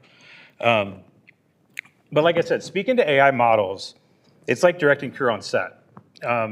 Precision and intent are everything. And vague direction gets you vague results. Just like if I was on set, if I give vague direction, you don't get a great product. But the one thing, and that is craft still wins. To the untrained eye, I take it back. The untrained eye produces average, and the filmmaker's eye produces cinema. Now, this is your competitive moat because everybody has access to these tools now, and the differentiator, like Kyle said, is taste. That is the biggest thing right now, and that should be your moat going forward. All right, who wants to see some work after all this talking? All right. Let's see.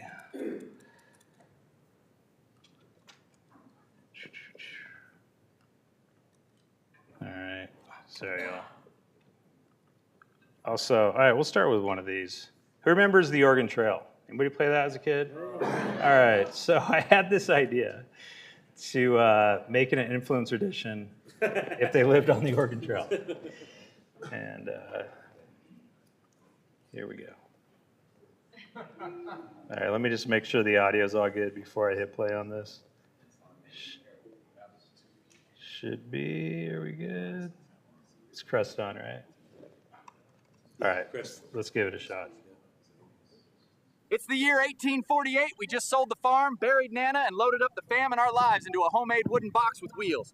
Oregon or bust. Hey, Trail fam. Quick update. We've reached the Kansas River, and it is massive. Drop a comment. Should we ford it or caulk the wagon and float?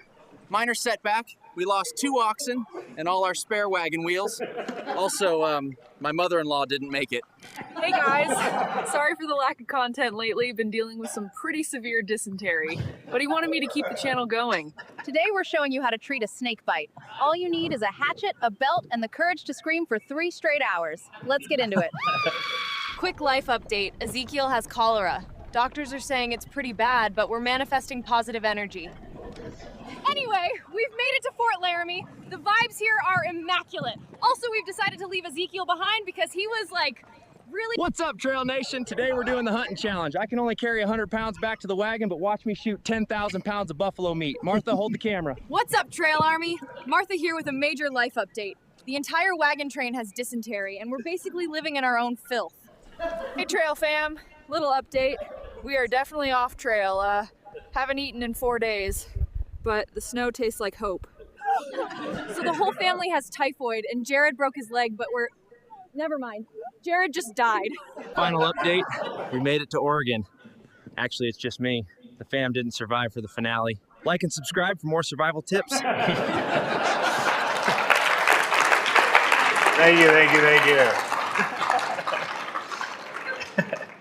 Oh, that was a really fun one to make. You know, and there is some, you know, there's always chatter like, is AI's taking our jobs, taking our jobs.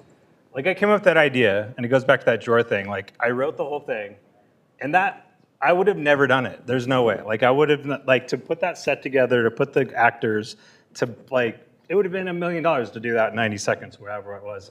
It just never would have happened. So there was no job to take, right? It's just a self-expression that I had. Who wants to see a couple more? All right, so this is a little bit more serious. Now, this was a spot that I kind of like a Super Bowl hype spot for this last Super Bowl. Do a little run here.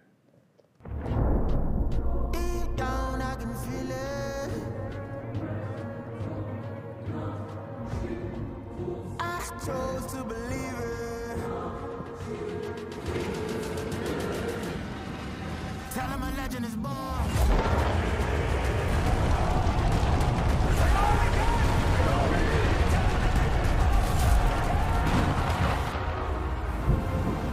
Yeah, it's us and y'all. Signal the sound of the horns. Tell him a legend is born. Hey, what more do you want? To the Super Bowl, baby. History in the making. History in the making. Make you remember this. Y'all gonna remember this. It's off. Intercepted. There he goes. Stevenson. Caught. Touchdown. Patriots. We only got it. 1, 2, 3. Y'all gonna remember this. All right. Thank you. So that was pretty fun to do. I have, if you guys ever go to my Instagram, you'll see like a whole behind the scenes of that, but it was pretty intense. It was me and one other director for roughly, I want to say 2 weeks of just beating our head against the wall, but we made it happen because essentially we want to do something where, you know, the player, we didn't know which teams there were, and like when Super Bowl happens, you get 2 weeks of when you get the champions. So we're like, okay, let's put a hype thing together before the Super Bowl. So again, that could have never happened. I mean, maybe it could have happened, but to get all those players to come on set 2 weeks before Super Bowl, I don't know if it would have happened. So, all right, we'll play one more here. Now, this was a music video for a friend of mine that hit me up. He's a producer out of LA, and it was kind of funny. He's like, "Hey, man, I got this new artist I've been working with. I want to start making some music videos in AI. I was like, okay, great. He sends me a song. I was like, hey, this is really good. And then he's like, oh, check out the album. And I was like, okay. And then he's like, oh, check out the other album. This guy's never done an album in his entire life, right? Like, he's a good producer, but he's always done like songs here and there. I was like, and it's good. And I was like, hey, man, is this AI? He's like, yeah, don't tell anybody though. So it was like, so he's like producing an AI art, so it's kind of funny. But yeah, this is the music video for it.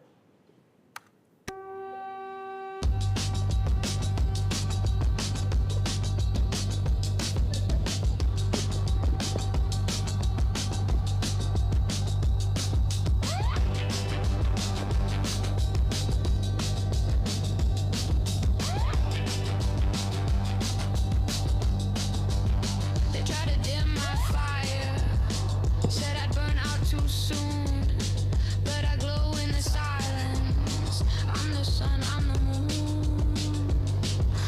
Doubts just fade to gray.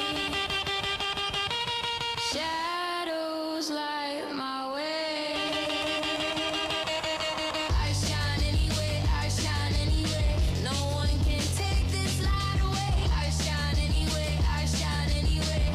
In the dark I find the day. I shine anyway, I shine anyway. No one can take this light away. I shine anyway, I shine anyway. In the dark I find the day.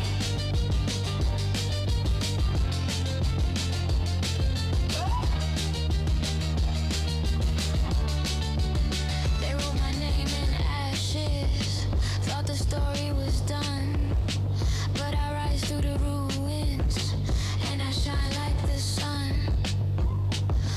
Doubts just fade to gray. Shadows light my way. I shine anyway, I shine anyway. No one can take this light away. I shine anyway, I shine anyway. In the dark I find the day. I shine anyway, I shine anyway. No one can take this light away. I shine anyway, I shine anyway. In the dark I find the day. Shake me, I'm still flame. Hate me, blame me, I rise the same.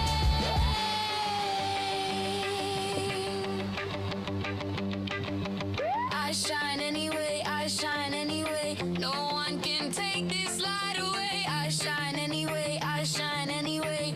In the dark I find the day. I shine anyway, I shine anyway. No one can take this light away. I shine anyway, I shine anyway. In the dark I find the day. All right, that's it.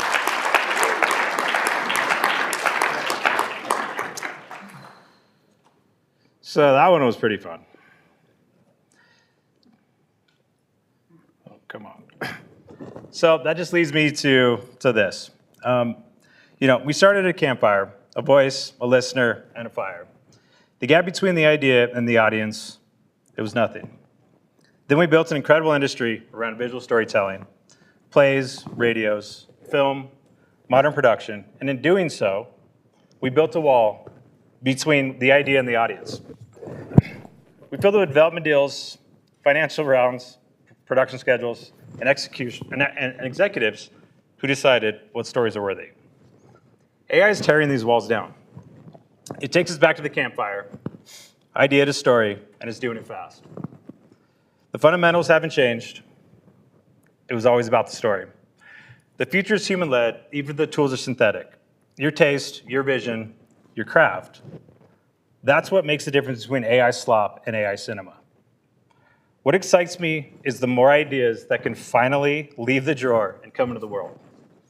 I'm Sam Joos. You can find me at aiadstudio.com and aifilmsociety.org. Thank you.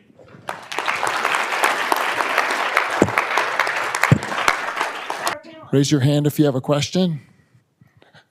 Okay. Kathy. So this goes to Sam. You were saying that those videos would have been incredibly expensive, like millions of dollars, but AI isn't cheap either. How much is it to do like that music video? The music video, I would say, You mean like hard costs with AI, or like my director rate part of that? Just estimation, like if it's, $1 million to have a whole set and crew, what is the? Yeah. I would say like credit-wise, it probably costs about maybe $500 to run that in credits. If I was charging my director rate, it would probably be another 15 to 20 grand. If I was to do that traditionally, the music video, if I was like actors like making a rave instead of like just going to a rave and trying to do it, like if I was doing like guerrilla, I could probably do it for the same price. If I was actually trying to film that thing, yeah, I would think 50 to 250, somewhere in that ballpark, depending. Yeah, totally. Yeah, big difference, for sure. And like I said, I'm not trying to like take money out of the pockets of my industry. He would have never had the money to do that video. You know what I mean? And I was like, I just ran with it, so.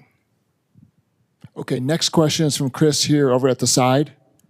So Chris Byrne's slide mentioned the invention of the printing press, which is roughly when copyright laws first began. So maybe your answer is nobody, but who should own the copyright to all this work that's coming out of the AI machines?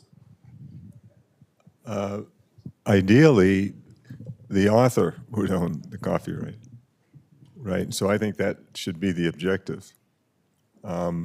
And sort of the trade-off with AI is, despite all its capacity to create and distribute and so forth, it probably has the corresponding intelligence to discern who is the author and who actually merits compensation.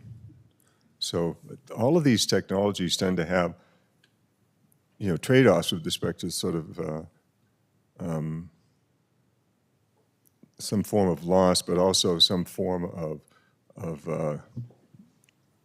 ability to resolve that in a positive way. Okay, the next question. To give you an example, like for instance, the digitization of content, when we went from physical media to digital media, that was extremely disruptive. And I had a Forrest Gump type sort of opportunity to participate in that. And in particular, I ended up testifying on behalf of the worldwide information technology industry, vis-a-vis the motion picture industry and the recording industry. And I actually found myself testifying before Congress alongside Johnny Cash. Nice. And one of the congressmen on the panel, it was the House Intellectual Property Subcommittee of the House Judiciary Committee, was Sonny Bono, right? And I could go on the details there, and ultimately things kind of got resolved. And I think a lot of that had to do with the fact that Steve Jobs, who had currency with Hollywood, would eventually sort of resolve things in some measure with iTunes. But my takeaway from that whole experience was just how magnanimous Johnny Cash was. But so the punchline is, that was an earthquake in the media industry, but somehow we sort of muddled our way through it. My expectation is we'll do something similar with AI. Okay, the next question is here for Sam. Sorry, Kyle, did you want to go? Yeah, I mean, the Copyright Office has basically said when it comes to being able to copyright work generated with AI, you have to prove human contribution. So basically, if you push a slop button and just put that out there, that's not copyrightable. But if you can actually document your chain of craft, the reason I created that chain of craft slide is because if you want to do professional work, track, I had this original idea, I had this guitar lick, I had this, I had that, track all of that stuff, because if you can prove the human contribution, then it is copyrightable. In terms of, can you actually go in and figure out what percentage of what artist was combined to make some shot? I don't know. If you look at the way the information gets transformed when you embed it, the court has found that that's a transformative act, which puts the data into fair use. If it was purchased legally and then transformed, it's in fair use. A lot of the models didn't purchase it legally, so there's really gray, muddy areas there. But it will work itself out. But right now, we're in the beginning of the transition, so it's almost impossible to know. But that's the latest sort of where the Copyright Office is. Yep, this is a message for Sam. I remember when the strike happened 3 years ago when they said they couldn't use AI, but that contract's going to expire. And I'm old enough to remember when they were drive-in theaters, those went away. Then there's movie theaters, and those are starting to die. And now everyone's doing Netflix. And I don't see how the Hollywood industry, the labor and all that stuff is going to survive. I think AI is just going to replace it. And, they're saying, well, you can't use that in Hollywood, but there's outside studios that are using AI to skirt that contract or whatever. And I just wanted to see, I'm a layman, but you're the expert. Is Hollywood the way we know it and traditionally is a thing of the past? No, I don't think it's a thing of the past, but it still comes down to audience, right? Like, audience is going to dictate what happens. And unfortunately, like, I enjoy watching, this isn't the unfortunate part, I enjoy watching long movies. I think a lot of us do, but a majority of people just look at a screen these days. They will watch 5-minute things, 5-minute reels, 5-minute clips of something. They'll watch a whole episodic series that's 5 minutes a piece, right? So I think the audience is really going to dictate what that is. But the one thing AI is not great at yet is the human emotion.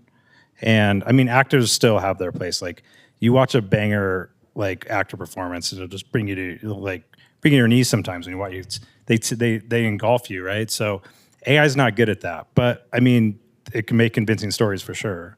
But AI, if Hollywood's cooked, Hollywood, the town, I think might be cooked because it's just so expensive. There's so much red tape to shoot there. Like, no one shoots there. All my friends in LA, it's dead in the water. No one's shooting there. Everyone's flying, like, in all the other satellite spots like New Mexico and Atlanta, they're all drying up too. Everyone's going overseas. Like, this movie that I was a drone operator for 2 years ago, it took place, and it's coming out in August. You guys can check it out. It's called Animal Friends. Huge production, like A-list actors, super huge list. I think the budget was like $400 million. The only reason I'm mentioning this is the whole movie was it's set in Colorado. It's like this whole animation film set in Colorado. They didn't want to shoot it in Colorado because it would be too expensive. The budget was $400 million, and they shot it in Bulgaria. But my drone shot was the first opening shot, and you'll see it in the film, I shot it in Colorado to establish the film, and the rest of it's shot in Bulgaria. So, yeah. And hopefully no one's recording this. But yeah. So, Hollywood, possibly the town's cooked, but I think as the filmmaking Hollywood model, not quite yet. Okay, we got about 8 minutes left. Question in the back. We're in sort of the lightning round. It's a technical question, but that first shot of the music video was long. It felt longer than that 8-second kind of clip. What did you make that in? So, you want some secrets? Okay. So it was basically those type of workflows are called start frame, end frame workflows. And then you just take your end frame and make it your start frame, and then you can keep it going. So, but as you noticed, I was actually doing lip sync, and that adds a whole nother complexity because he was actually singing in all those shots. So it was a bit of a nightmare. That took me like 3 days just to figure that out. But essentially, it's start frame, end frame workflow for that. Next question over here at the side. Hey, this is for Sam or anybody else who wants to answer. This is technical again. We use Kling 3.0, CDance 2, and a number of other AI models on Higgs field. And we're often challenged by the fact that you can't keep up with how fast they're generating new models every week. Tell me about it. Exponential, yeah. What do you use anything outside of what I call like a banquet of AI models like Higgs field? Do you go into stable diffusion, or do you go even higher, or what do you think about that? I mean, I use off-the-shelf ones like you're talking about. But like, for instance, that music video one, like I used a bunch of different tools. I went into Dramina, which is like a Chinese model, and I was using some sort of avatar. There's like so many models. You just kind of like, the one that works for that project is the one that works. Like Kling 3 might work for this project where CDance 2 works for this, or like even Sora, RIP, like would work for other things. Like, so all those off-the-shelf ones, I mean, Google VO3 is like that whole, the organ show thing, all VO3, and that was before image to video. None of that, so that was all hard text to video prompting. That's why there's no character consistency, but it worked because it worked for the story because everybody was different. But that was before all that. But as soon as when Google VO3 dropped, it was like I was like, this changes everything. Kling 3, this changes everything. Week later, Seedance 2, this changes everything. And then now there's one called Pony. It's Alibaba's model. Horse, I don't know. You'll see it in like a week. It's called like Horse Tooth or something like that. It's like the newest model. It's going to be the next one to blow up. So it's really just get your idea out and just start making it. You know what I mean? And if you have to change it with the model, so be it. But I feel like that org control one still stands on its own, and that was like eons ago in the AI world. So Just quickly, the thing that I would say is that idea of play first. Go play with lots of tools, not necessarily to make a film. Understand the personalities of the LLMs, of the audio things. How Suno makes songs is different than how Producer AI makes songs and what you can do with it. And same with the video models. Some are really good at dance. Some are awful at dance, but they're really good at, dialogue or whatever. So just learn the personalities, and then you go back to what's your core idea and maintain the fidelity of your idea and just be, versed enough to know where to navigate to those personalities. All right, next question is over here for the panel. Hi, this is just for the group. If you could each maybe just give me like a quick rundown on this one, but like through a bunch of different creative industries I've worked in and hardcore engineering industries, the challenges we face and we try to solve are led by someone saying, hey, I have a problem. And each of you have an interesting take on, hey, I'm prompting this thing with the vision I have. So maybe you could just kind of give me, one or two things when people are stuck or they start to squirrel out and go in different directions, they've lost the plot, so to speak, right? And so they're saying, hey, where are we going? And maybe you can kind of say, like, how have you put people back on track when you've lost it? Like, I heard a little bit of that from you with your students, and, in movies, it's obvious, and I think in the creative industries, it's there. But maybe if you guys could each give me, like, You mean when you lose the plot in a session itself? Not just in the session itself, but more metaphorically. Like, you're trying to accomplish something. Like, you're going to go play and be creative, and creative play has no purpose in that, maybe, but, like, you're also squirrel out and get lost. And if you're guiding a room of people to say, like, hey, this is my advice on AI in this sphere, this arena. I'll go. My biggest piece of advice is just like don't make AI your enemy, don't make AI the genius. You're the genius. Right? So the reason you get off track is maybe you're not clear on your idea. So like a thing to do is when you sit down with AI is like a drug, right? It's really addictive and endorphin. You can just 4 hours go by and you're just running down some rabbit hole. Take 30 seconds before you start prompting and say, hey, what am I trying to accomplish here?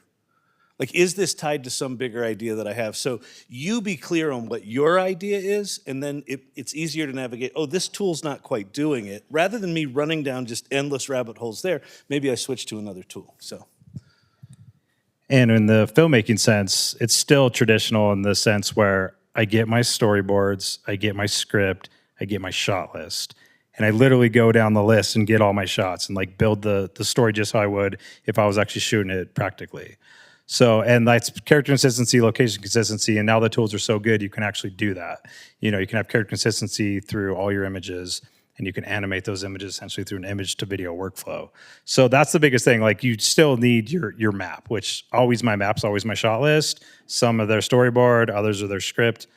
I use all three, but shot list to me, because my brain thinks like a DP, like that's how I build my story. So. Yeah, I really appreciate something that you both lifted up, which is the sense that old-fashioned thinking is still really important. I keep thinking of this Ted Chiang, science fiction writer essay. It's just like, art, it's kind of reductive, but like good art has a lot of decisions in it, and you're still making a lot of decisions, and I think it still matters, like, to be able, and the decisions might be different, for instance, for building a piece of software with AI as opposed to by hand, but the decisions are still there. I still think of how my first computer science teacher forced us to design the program on the whiteboard. You know, you talked about the whiteboard before we got to the machine, and I think it's a lesson that still really holds. And the other piece I'd just say is you know, going back to that copyright question is raising those questions together socially. Like, how are we gonna own and control the outputs that we're creating? How are we gonna make sure that this is still something for us rather than something that's sidelining us? And that's the question I think we need to just keep coming back to, because the temptation, you know, what a lot of bosses want to do with this stuff is actually get rid of workers, get rid of people. And, you know, and I think this is a time for people to make sure that we are, you know, that this is stuff that improves our lives rather than makes it worse. Okay, we have time for one last question right here in the back. Hey, this one's directed to Kyle. Curious to get your thoughts on how AI is disrupting the relationship between agencies and brands, and where you think that's ultimately gonna go or turn out.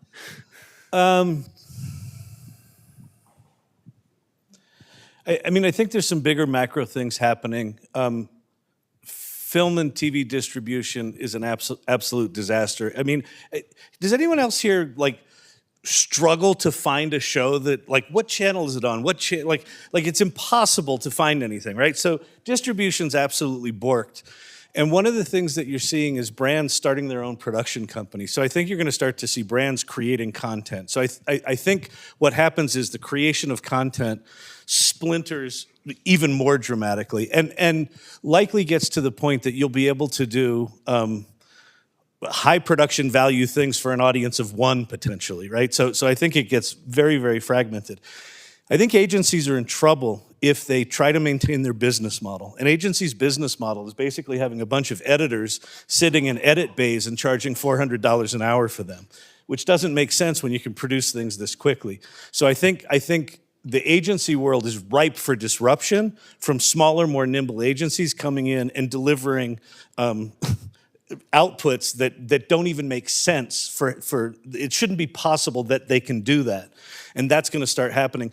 But I don't think that's just limited to the agency world. I think it's going to be more obvious in the agency world, but I think it's every single industry is going to have, the incumbents are going to try to maintain their business model, and little nimble, you know, like pirate boats are going to be zipping around with machine guns, like just attacking the business model.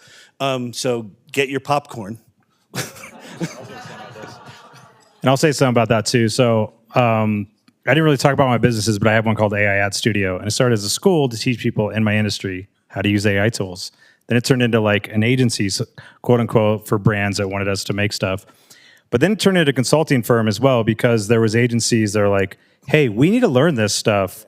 And I'm like, hey, I can teach you how to learn this stuff, right? So like I see the ones that are like also the ones that are going to adopt it are going to keep pushing forward. The ones that are like not touching it, it's trash. Like they're probably going to get smoked. Like I don't really see how that model can exist anymore, honestly.